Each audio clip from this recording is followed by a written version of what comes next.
পর্যায়ে চলছে। কতদিন ধরে আছে? আজকে প্রায় 2-3 মাস ধরে হয়ে গেছে। জল দিন পথ দিচ্ছে, সেটা 1 ঘন্টা। আর এত পাড়া হয়ে গেছে, এত গ্রাম, এত জনসংখ্যা, জলের সাফিসিয়েন্ট জল দিচ্ছে না। কোন কোন এলাকাতে সমস্যা আছে? পুরো আমাদের রানীশার পুরো এলাকাটাই সমস্যা হয়ে আছে।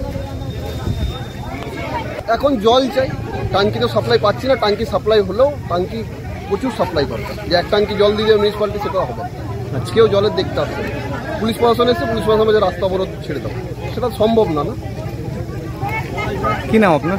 আমার নাম উদয় ভদ্র, এখানে রানীশারই বাসিন্দা। আজ 2-3 সপ্তাহ হয়ে গেল, আমাদের একদম জল নেই, খাবার জল পর্যন্ত নেই। না টাঙ্কিতে জল দিচ্ছে, না কলে জল এলে সেই জল আমরা পাচ্ছি।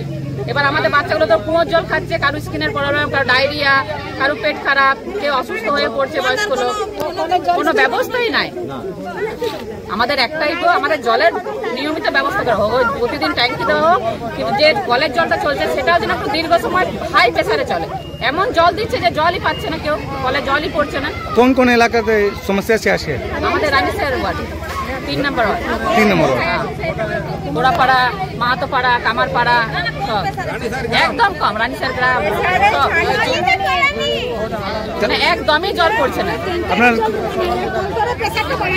এখন আমাদের জল দেওয়া হলো, কলে আর প্রেসারটা যেন বাড়ে, এমন জল দেয় যাতে সবাই পায়। এমন হচ্ছে যে জলই পাচ্ছে না, এমন জল দিচ্ছে যে জল পাচ্ছে না, আর বলছে কল চালাচ্ছে। আবার ট্যাঙ্কি জল দিলে ধরুন একটা ট্যাঙ্কি পাঠাচ্ছে, এবার 100 পরিবার, সেখানে আবার নিজেদের মধ্যে সমস্যা হচ্ছে, ঝগড়া ঝাঁটি, আমি নিব। যাদের জলটা এমন দেখ যাতে সবারকার পরিবার যাতে ঠিক মতো খাবার জল অন্তত পায়, এটাই আমাদের। কি নাম আপনার? পূর্ণিমা কোড়া।